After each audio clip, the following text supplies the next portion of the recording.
Good evening and welcome to season 2 of Minutes to Midnight. My name is Martin Murphy. I'll be your host for this evening. I suppose I should say Happy New Year because this is the first show of 2025, and what an interesting 2 weeks we've had so far. So to discuss the event so far, I'm going to bring up my first guest of the year, Mr. David the Chariot O'Reilly. David, good to speak to you again. Yeah, well, thanks, Martin. I'm delighted to be on and very honoured that it's just you and me chatting to our audience, and hopefully we'll get some response back from them. Happy New Year to everyone, and we've been chatting for a while now, and we get to have a public chat now, so that's great, Martin. Very, very good. Right, we'll start with the obvious. And for those who don't know you, the Chariot O'Reilly. give us all the details. Well, it's a good start because it was actually my introduction to nationalism. I back in the day, I had, this would be about 2007. I always had a few ponies since I was in my early 20s, and very interested, very loyal to Irish heritage, and I wanted to express my Irish heritage and our culture. And I saw the chariots on the high crosses of Ireland, chariots in the Táin, Ó Cualann, chariots all over the place in medieval Irish literature. And I thought, look, I can do this. I've got a bit. I was a college kid. I understand the I suppose the literary side of this, and I have experience with horses. I used to driving them on the road, and I have since I was in my early 20s. So I said, I think I can put this together. And at the time I was thinking, I hope nobody puts one together before me, And I launched on a building project for a couple of years, which involved learning all kinds of things like bronze casting, and got in touch with a lot of skilled people, and worked on a project. And essentially what you do is you try to get the best people that you can to get involved, and tell them what they need to know, and then just let them get on with it. And what we came up with after a couple of years was a functioning chariot. And immediately as I had this thing copied off the Aheny High Cross, which is on the Tipperary-Kilkenny border. I actually know it. I've actually been to that High Cross. It's not that far away from me. Oh wow! Am I saying that right, Aheny? Or my wife? I'd say it's Aheny. Aheny, yeah. My wife. A Kilkenny man might disagree with me, but I'd always say Aheny. Yeah. My wife is Kilkenny, so she always corrects me when I say it. But Aheny, that High Cross. So immediately after we put it together, and the ponies were only getting used to it, RTE wanted us to wanted to film it, and it was quite difficult because it was for a program with Neil Delamere, and the ponies weren't quite ready, but we put something together, and then over the years I got invited more and more back on, and to do different things, different productions for RTE, for documentaries and heritage shows, military shows and that kind of thing. So I got some credibility from the National Museum. But this was my journey into nationalism too, because even though the media very much responded to the reproduction of the heroic Irish self-image, like the kind of thing you'd see with Ó Cualann, not everybody in the institutions received it well, and some people were actually offended by the chariot, by the reproduction. And Why? I tell you why, because and this was where I got an inkling of what was happening in the world, is that when you are introducing the heroic self-image and a national icon into a culture that or a political direction that is heading in the direction of secular, multicultural, and globalist, national icons become a bit of a problem because they kind of promote the heroic self-image of the Irishman, and Mm. um, slowly I became aware that the national, it's particularly academia, wasn't interested in this, and didn't want to know, and would prefer if it all went away. Mm. Not all academics. They'd rather you speak of the black pygmies. Yeah. Yeah, Yeah. it's all this Yeah. out of Africa stuff, and Yeah. how much of Irish culture can we say was black, and Yeah. all Yeah. that Yeah. stuff. That we go. All the woke nonsense. Is the chariot And still in action? oh yeah, I've two of them going. One of them's in Dartfield Horse Museum, which has been Dartfield Horse Museum in Loughrea, which has been closed down for the last couple of years following the death of Willie Leahy, who was I suppose the dreamer who came up with a horse museum, and he very much had a vision for the Irish horse. And when I brought him the chariot, or I showed him the chariot, because I have no land. I have 15 ponies, but I have no land of my own. I rent uh, land. I don't have a farm. I don't have an arena or anything like that. So I'm relying on what I call the chieftains, which are, wealthy people who recognize what you're doing, and it's easy for them to help you, and they Yeah. do. And Willie Leahy was one of these people. And also, Willie Leahy recognized that we were both dreamers. We dreamed of, I suppose, um, I suppose we had a vision and a purpose for Ireland. And for Willie, it was the Irish horse. For me, it was Ireland and the Irish people. And so I went up there, and he said, "Come on in, just train your ponies, use the facilities." And I did, and we got the chariot going pretty well. I would like it to be better, but we've pretty much demonstrated that it's a superb bit of technology, very advanced for its time, that it has it's an embryonic modern horse-drawn vehicle, in that it has big wheels and a platform that the driver sits on. The warrior fights from standing up. So Speaking of warriors, so two very important questions. yeah. Um, have you tried to launch spears or use a bow and arrow from it? And if not, why not? And if you need a spear or a bow and arrow, I can provide them to you, if you just put that out there. Yeah, well, we need all the spears we can get, because they break off in the ground fairly easily. And sometimes you lose the points in the ground and can't find them again. Yeah, yeah. No, But I know all about losing arrows. we've never actually fired a bow and arrow off it. But Right? my son, I'm coming to Galway. yeah, we look. There will be opportunities for this, and we are hoping. I am hoping this year to bring the horsemanship of the chariot to people, and maybe get people a bit more involved. See, are people willing to? Because I have two chariots, and you know, I think this is something we can put on display. We can give people a flavour of Irish culture, of the Irish heroic self-image. It says in the tone, "Here's Cú Chulainn, red cloaked, he loomed above the battlefield. uttering his battle hymn, he deals death over the left-hand wheel of his chariot. And when you're stood up on this chariot, if You you're feel 6 it. foot tall, your head is 10 foot up in the air, and you're moving along at speeds of up to, I suppose, 15, 20 miles an hour.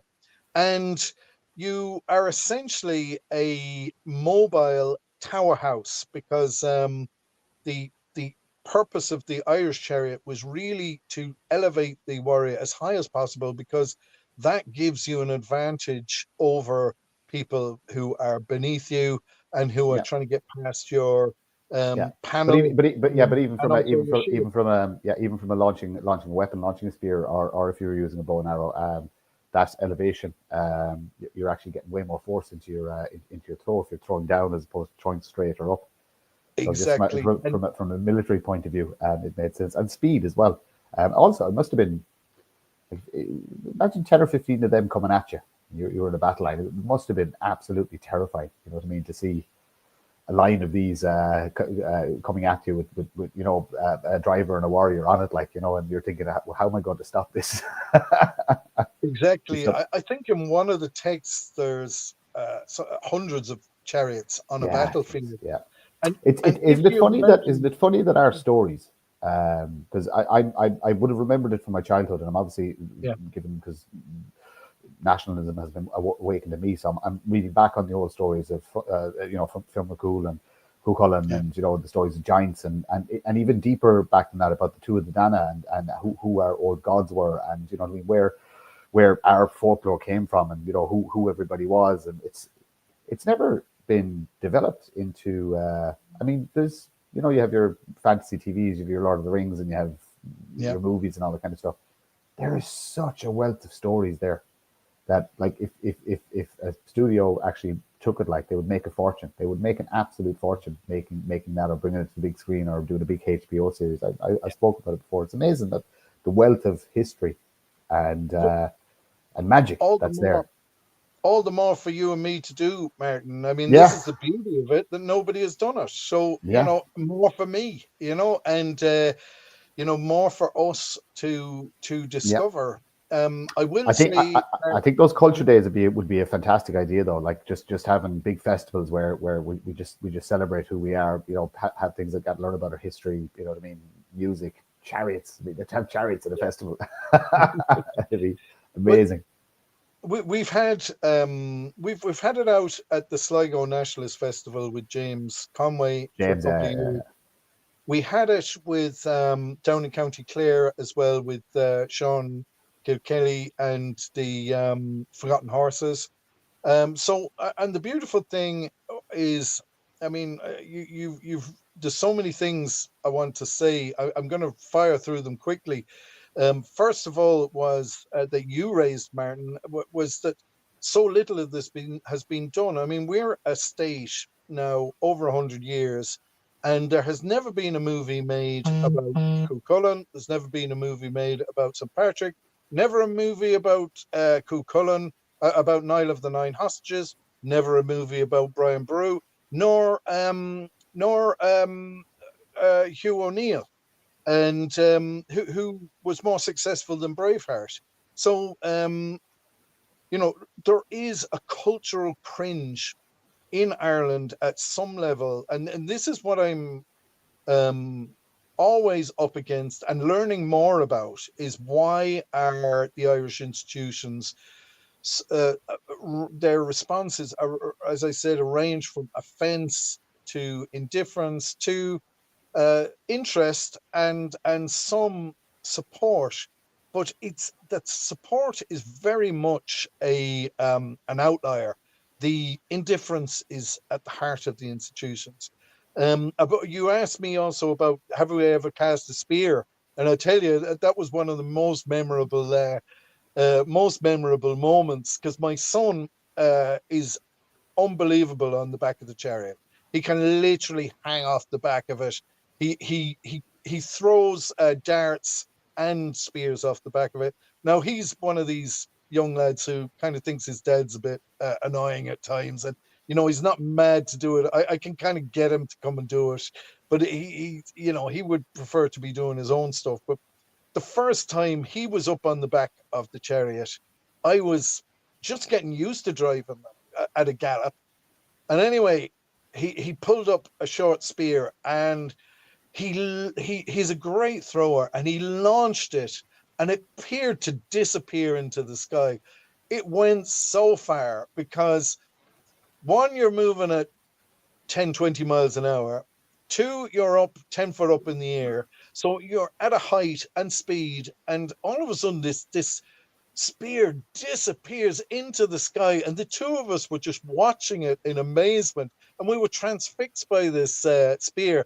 And after what seemed like ages, it came down and launched itself into the ground and stuck out of the ground. And I realized, oh shit, I'm in trouble here, because the horses were nearly on top of the spear, and we had to kind of swerve around to avoid the spear, And it was like, wow, okay, we've learned something about chariot driving today. Throw them to the left or to the right, not in your path. What does it weigh? Just out of curiosity. It's very light. You can lift it with your hands. My 12, I get when I was doing shows, and there was a time when, before I was cancelled, I was doing shows for heritage festivals and things like that. And I used to get my 14-year-old girl to go around and catch the axle and lift it, because it is that light, and it's meant to be that light, because some of the things we haven't done is the feats of the charioteer, which would be the salmon's leap, where you literally charge into a rank of enemy soldiers and launch and leap above them. So the chariot actually clears the ground, and we are able at the moment to stand on the chariot, jump up like with the BMX bike. You launch your own body weight up in the air, and then you catch the chariot from underneath you and lift against your propelled weight. And we can lift the wheels of the chariot up off the ground, because it's that light. And I could make it lighter. And another feat would be the thunder feat, which is where you run along your enemy's shield wall and you dig your axle into their shields. And as it drives along the wall, it bounces off one shield after another, and as it goes along, it goes boo, boo, boo, boo, boo, boo, and makes the sound of thunder off your enemy's shield wall. So this is the kind of stuff which is in the Táin. Now we've still to do all that, and there's still, look, if you go looking on the internet for Irish weaponry, you won't find much. You can go and look at Roman and Viking stuff, and you can literally order it off the internet. But Irish stuff, it's unique. The axes are unique. The swords are unique. You have to pretty much make them yourself. The helmets are unique. It's there's so much more of Irish heritage. It's time-consuming work. Yeah, I was briefly involved with Medieval Combat Ireland. I looked this is a long time ago, and like I said briefly, I went to a couple of training sessions and stuff like that, and looked into it, and then realized the cost of having your suit of armor manufactured. It was just beyond me. So, but it's still something I'd like to do. But yeah, in relation to weaponry, yeah, I'm a big fan of weaponry, and I've a small collection of bits and bobs. But as you said there, yeah, I've never seen Irish, that is uniquely Irish, if you know what I mean. Or I don't even know, to be honest with you, what an Irish axe head is supposed to look like. So that's when we get off here. That's the very first thing I'm going looking into. Yeah, it's called a Spartax, Sparth, I think, or T axe, and it's a unique shape. You can thrust with it, and it has a tip like a spear, but it's essentially a big whopping axe. These Galloglass combat doesn't last very long. It's big, huge stripes with massive cutting power. You get hit once, and that's it. Game over. Seconds. Yeah, it's a 20-second fight, And right. So listen, I'm conscious of time, and I could actually spend the entire rest of the conversation talking to you about this. But we get a few more of the topics in, and like I said, we can do this again. You know what I mean? That just because we've been on once. I'll have people on again. Like I'm going to try and do more than one show per week anyway, so it's kind of the case. But I actually like to devote a full hour to talking about our history and our Yeah, folklore and our myths and our magic and all that kind of stuff. But we'll move yeah, on to, unfortunately, the filthy and horrible world of politics. yeah, And it is a yeah. filthy and horrible world. So It's tough talk going. talk to me about the Irish people. Well, the Irish people came about because it really came out of Hold the Line, because we had developed an effective nationwide group of activists, um, with a WhatsApp group in every county, and each group was active on the narrative, and there are three aspects to what we're trying to do. One is culture, fighting the culture war. One is the narrative, and the last one is politics. So the narrative is what people believe, and media, RTE, the government, press. That's all about um, getting people to believe, have a worldview, share the worldview of the establishment. And so we were there, coming out of the lockdowns, really sticking up for rights and freedoms, not so much anti-vax, though we were, but we knew we could get um, public support for the preserving of our rights and freedoms, because people were confused. Most people had took the vaccine, and they didn't want to hear any more bad news about all of that. They wanted to concentrate on, okay, our rights and freedoms have been interfered with in a authoritarian way. A lot of people wanted to express that, particularly after the lockdowns, where it's like, no, this is not going away.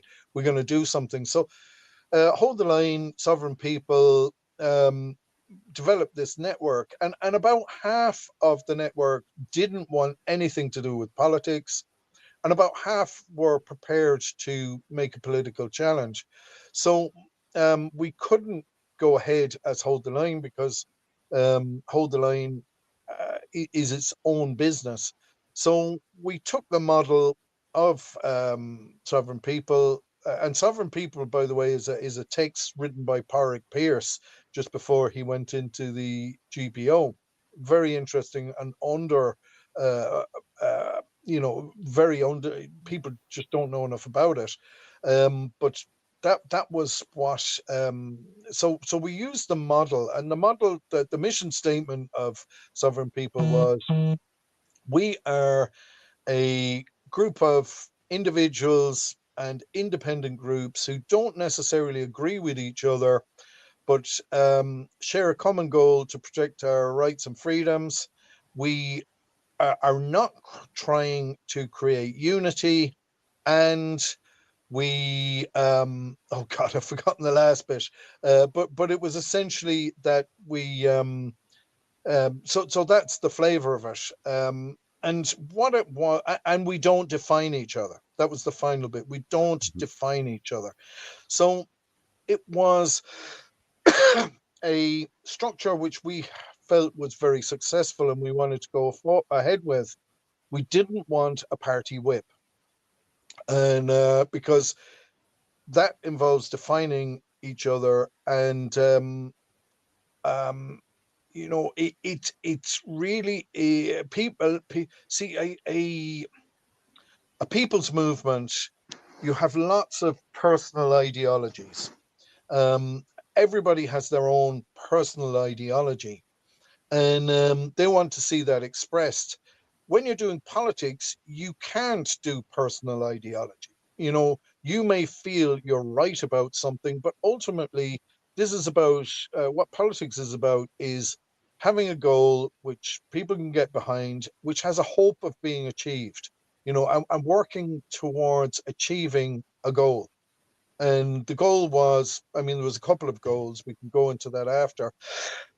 But the Irish people was there to express that, we also recognised that we looked at you know, National Party, IFP, Ireland First, and we realised that at the time they were probably only going to field 20 candidates, and there was 166 constituencies, so we knew we had to do it differently. And what we did was we created a kind of franchise with a very loose brand, and we took what many people would consider weak candidates and back them and give them the ability to contest for a seat by supporting them with literature, with graphics, with a message, and no whip, and just go on, knock yourself out, and we're behind you.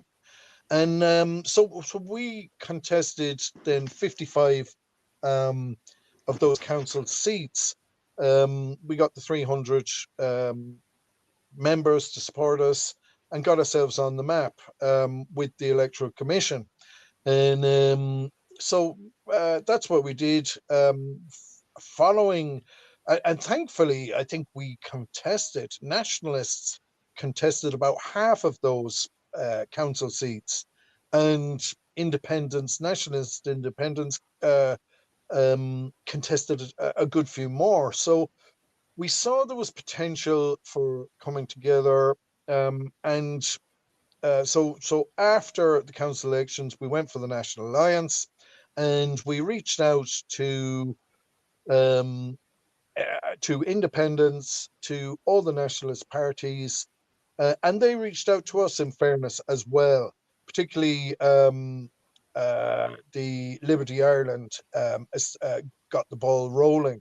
And so, um, and if all those people who we had reached out to had joined some kind of alliance, and we had been able to get it past the Electoral Commission, which we didn't. We weren't able to. They shut us. They shut it down.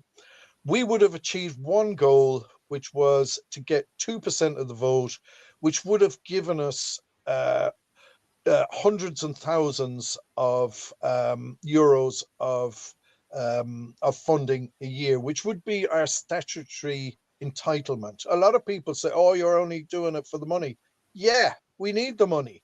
If you don't have money, you're wasting your time with politics. Yeah, You can't I do agree it with you without money. 100%. Yeah, 100%. And so that's what we tried to do. We we failed. But that's, and we're really sitting back and thinking about it now, because we've got another 5 years, Martin. You were part of I all doubt this. it. You I were. doubt it. We were talking to you through all of this, and I think you share some of our frustration.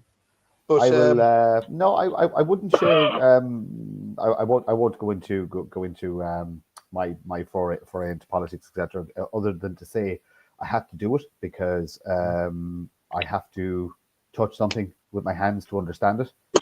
I have to see how it all works.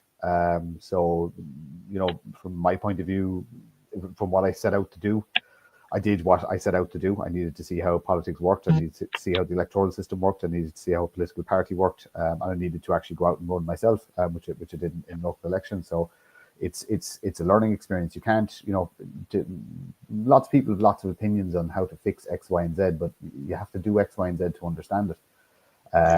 So I would say, just to give the Irish people some credit, that I think a lot of people missed. Or it didn't hit home with a lot of people because they're not awake. Your poster campaign was fantastic. It was absolutely fantastic, but because it was so generic, no faces, no nothing. It could be used everywhere. From I'm big into cost and productivity. I mean, from a cost and productivity point of view, that was very, very, very clever. The images were really fantastic because I found some of them haunting. There was one there with the woman, the red-haired woman with eyes. girl. Yeah, that I don't know why more that didn't resonate with more people, because I found that a very, very, very haunting image. So from that point of view, I think he did. I'd love to know who your graphic designer was, because Yeah. there may be projects in the future that a mind like that could be used.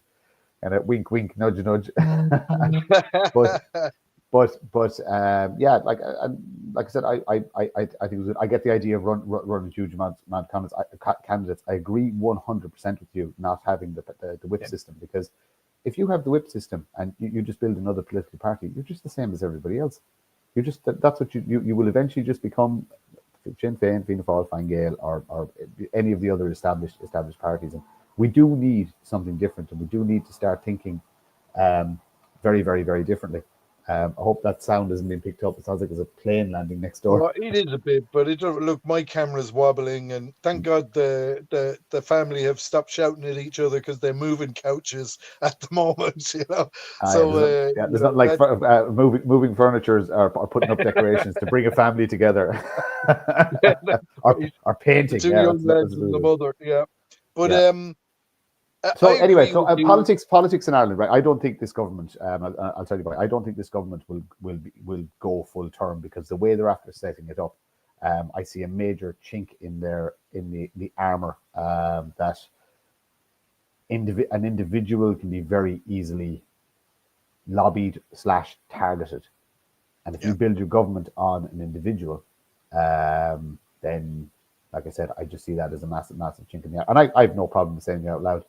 I said it as soon as November was over, I'm on the attack again, and that's it. And I will be attacking this government with every tool and every resource and every ally that I can reach out to, because like you, I want to save my country. I want to save my heritage, and I always frame it in this term: the country my parents gave to me is not the country I've given to my children, and I'm ashamed of it, and I want to fix it, and that's what drives and inspires me. So do you think there still is a viable political solution to our woes? Of course there is, but it depends on. At the moment, no one knows who we are. You know, we had a poster campaign. Yeah, it was world class graphics guy. I won't say who he is, but world class, and we got them all over the country. And that was another thing.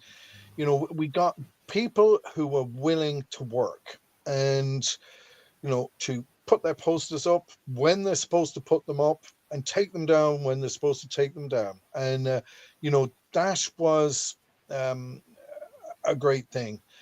But I think we're struggling with a few things. We put our ideas out there and we get the result we get.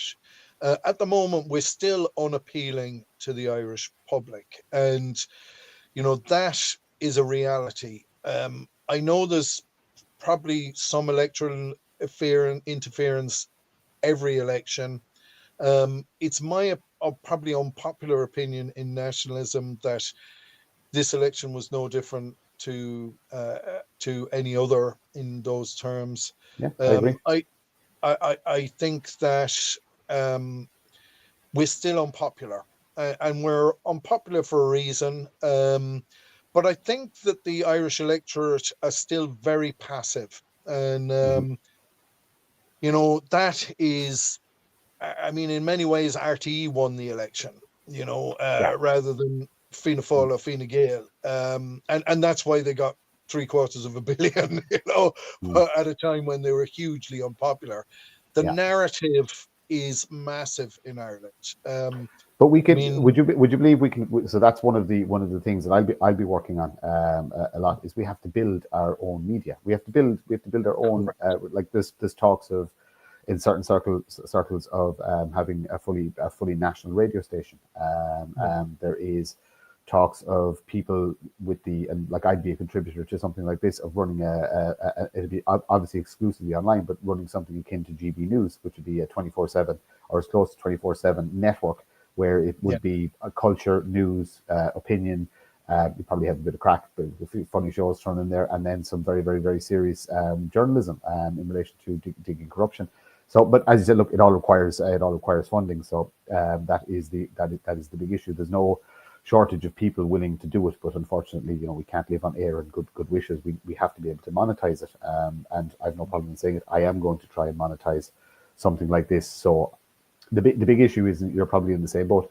I have to give 50 hours of my very precious time to somebody else during the week. Yeah. That's the social contract. You know what I mean? So if you Yeah. could take that 50 hours and give it to somebody like me or somebody like yourself, I know you're a productive person, and I know I'm a productive person. What we could probably achieve with that, with being unshackled from the rat race, so to speak, would Yeah, probably be amazing. So we've got a job to do, and that is in terms of candidates, and that's in terms of media workers like yourself and myself. I've done some media as well, and going back to the candidates, is there a political solution? One thing the National Party does very well is, they knock on doors, and um, candidates have to do that. yeah, We Congo. the candidates we had were ballsy people. They may not have been. A lot of people dismissed some of our candidates, but let me tell you, they were ballsy. They were the people who stood up and went for it. No, and we backed them. But the probably more competent people, the more uh, articulate speakers, the more credible people in their communities didn't show up. They are still cowering. Those people are cowering in fear of being called bad people and in fear of cancel culture in their work. So, do I blame them? No. But the people who stood up, the ballsy people who ran, I give them more credit than the Mm. people who haven't stood up. Would you And believe there's massive work for people like that? There are non-political. There's so many non-political organizations, and we do need to start defining all the different groups as, is it a political group or a non-political group? Because I think a multi-pronged approach is going to be required, and I think there is so much apathy in this country that there you will never get people just go, I'm not having anything to do with politics or political party. But there are so many organizations out there now that anybody who's, like you said, ballsy people, they need ballsy people. They need people who are willing to go to places like Knock or Dundrum or places like that and stand up and be counted and just make you talked about the shield wall earlier on. We need that shield wall in front of our holy places. We need that shield wall in front of our hotels, in front of all the places that are being planted at the minute. So, like I said, fair play to anybody who put their face on a poster or their name on a ballot paper. You are the bravest people in the country because you're standing up. But if politics isn't for you, there's groups out there. I don't want to start yeah, naming them because you forget one and this, that, and the other. But there are. Look, I'm involved in one or two of them myself, and yeah, they're out there. And would say I get a bit of heat because I'm still involved in politics, and they're going, "This is completely yeah, non-political and stuff like that." And I go, "Absolutely, I'll never be the front face for this, but my God, I'll be a contributor and I'll help you and yeah. this, that, and the other." So, like for anybody who isn't interested in the political world, there's so much other work that can be done. There's so much other work that can be done on the ground, and communities are just crying out for heroes. We've won Twitter by a mile, but that is not translating into votes for nationalist parties. There's a few things going on. One is that when you go to um, the events of the country, for example, in Newtown Mount Kennedy, um, you have people coming out who are willing to stand up to the guards and are willing to, take a stand in the local community, but they go away and they don't vote for us. They vote for somebody else. They go back and they vote for Sinn Féin, they vote for Fianna Fáil, and they vote for Fine Gael as well. They don't vote for us, or very few of them do. Even our own supporters, half of them are deregister, you know, and they're telling us we're they're actively undermining us, the political effort. Not in a big way. I mean, a lot of them are reasonable, but they don't believe in it in Mm. politics. They don't believe that we can achieve anything. Um, you know, I um, I mean, the potential to achieve something is there, but we have to one, understand that there isn't a big pot of gold in the nationalist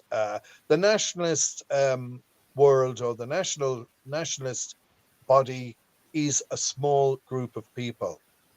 And if we want to even get 2% of the vote, all of us have to work to a common goal, and we're not doing that at the moment. A lot of us, I mean, the great thing during that campaign is we were trying to get the 2%, and and there was a lot of it was an achievable goal, more so than getting people elected. If we got 2%, we would have been sitting on probably a couple of 100,000 a year to invest in all of this. And a lot of people say, "Oh, you only want the money." Well, how many of us are struggling to get money for posters? Certainly the candidates, we're all broke after running that. The Fianna Fáiles aren't broke. It all Well, got paid for them by the that's because they, taxpayers. they used your money. Yeah, exactly. And if we want to be on the pitch with those guys, we have to get that 2%. That's our first step, and we haven't achieved that. So Would you be willing secondly, to compromise? So this is a devil's advocate question. If I was to yeah, say to you that I had a solution, okay, mm, to our electoral woes, and the fact that we can't. I've said this before, that we have a good product. We're just really shit at marketing. We can't market it, and we're no good at PR. So if I said to you uh, uh, that we wouldn't run an exclusively nationalist party, we would run something more palatable to the normie, we'll say. Right now, you see, the great thing about the majority of Irish people don't read policies. yeah, They don't. They don't like. They no, don't read policies. You know what I mean? The policy is hard to get through. You know what I mean? I haven't even read every single policy over. I try and get AI to break them down for me, for the different, Sinn Féin policies, Fianna Fáil policies, Fine Gael policies, because it's too long. There's not enough hours in the day to get through it all. But if we were to repackage, and with all the same ideas, because our goals align, all the nationalist parties' goals more or less yeah, align. We might have differences on percentages of non-nationals that are out in the country, and you know what I mean, work visas and stuff like that.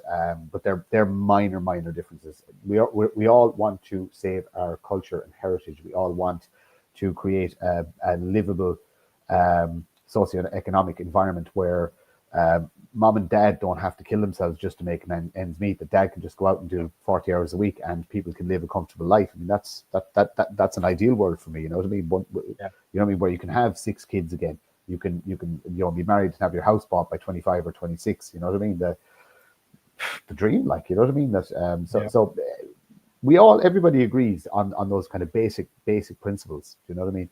yeah. So if I said to you that, guess what, I've a magic wand and I can do this, but we can't call it nationalism. We're going to have to call it something else. Mm. Do you think that's too big of a compromise to make to have electoral success? Well, I think that we've already got that in Independence Ireland and Aintu. That's my feeling, and maybe I'm picking you up wrong on that. I think the problem is that is the government narrative again. I think we do have to stick to nationalism. I think we Yeah. have to stick to our core message. I think we have to be uncompromising about it. I think the problem is that the government and RTE have done something very simple. What they've done is they've created a worldview that in Ireland that if you talk about immigration, you're a bad person. It's that simple. if you talk about immigration, you're a bad person. And so everybody goes, oh, I don't want to be a bad person. I'm not going to talk about immigration. And then, a lot of the softer now or parties like Aintu and Independence Ireland who share our who are the same people who are there at Newtown Mount Kennedy. They're the guys who have and they've gone away. And if you look at their response is yes. And this is what I read into an Independence Ireland's message to be: yes, if you talk about immigration, you're a bad person, like them, Yeah, and that's us, yeah, like them. So yeah. they're absolutely parroting the government narrative, and they're saying yes, Pater Tobin is very, very interesting because he says all the right things, gets into everybody is shouting for them, everybody's going, yes, Aintu are on our side. And the second that gets back to him through the media, he flips like that, just flips straight away yeah, and goes to the other extreme. So yeah, I like I liked Patter up until his massive flip flop there because, like I said, it just when mainstream media started picking up that Aintu or that the imaginary far right are supporting Aintu, he just flips out. Look, we've enough politicians like that. The Independent Ireland, as far as I'm concerned, no, sorry, not for me at all. That is literally just an extension of Fianna Fáilers and Fine Gaelers and slightly disgruntled people and one or two plants. So I wouldn't have any faith in them. In relation to softening the approach, no, I wouldn't soften the approach. Martin, I'd I've package lost it the differently. audio a bit, Martin. I'm sorry. Can you hear me okay? Yeah, I can hear you fine. Yeah, I can I exit and come back in again? Do ya? I'm just my audio's just gone terrible. So is that okay, Martin? Yeah, that's perfect. Yeah. Yeah.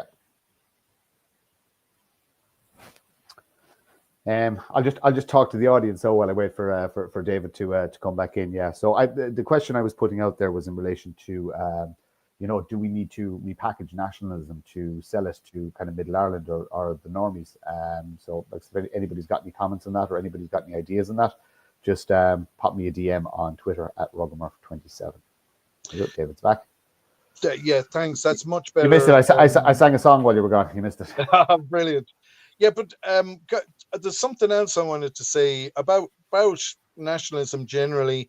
I do think I think the problem with Aintu and Independence Ireland, and they've already got caught out with the RTE guy, who basically dumped any nationalism at all and went pure woke.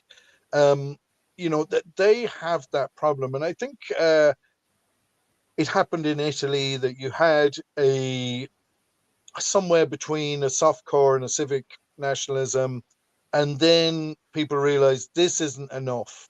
Our problem, and I think we'll get there. Our problem is we are the most passive of all populations, and it's a thing with us that we have. For example, the famine. What people don't like to think about the famine was, while we had everything taken away from us and while we were starving in the ditch, we were still complying. And it took us 70 years from that point to the rising for the rage to return. And so we have a very long cycle in our responses to international or our political circumstances. And what it looks like at the moment is that Irish nationalism is most likely going to be saved by Britain and America again. And people don't like to think that Donald Trump is a savior or that Nigel Farage is a savior.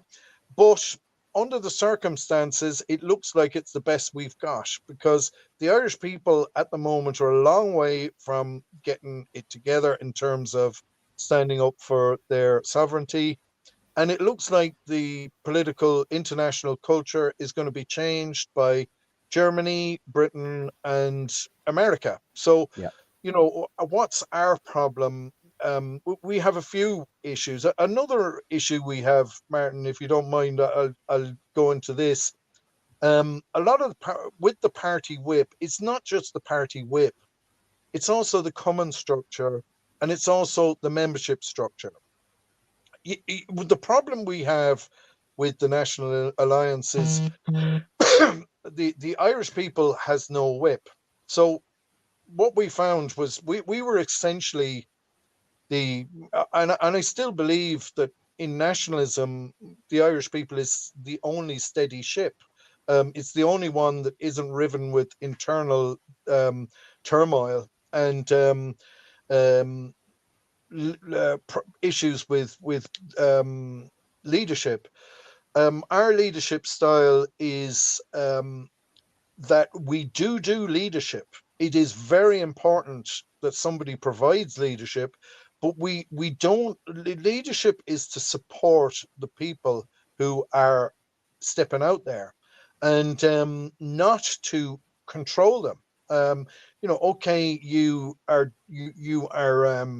and to support them. To support them much more than you control them. Okay, there's times when you have to say, okay, we can't do this, or this candidate just isn't working out, and we've been there.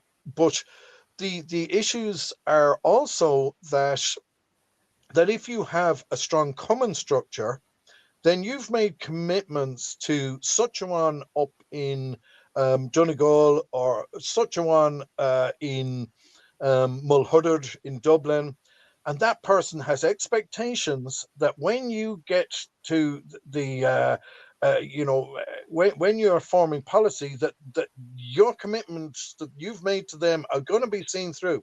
And so as soon as people are making, as soon as you're working together with other groups, your man down in Donegal and Mulhuddard are going to go, hold on, and you're going to have a Twitter drama. And all of a sudden, through the common system, your policy making at leadership level is being held to ransom by some drama queen down the country on Twitter. And that's the problem with the common system.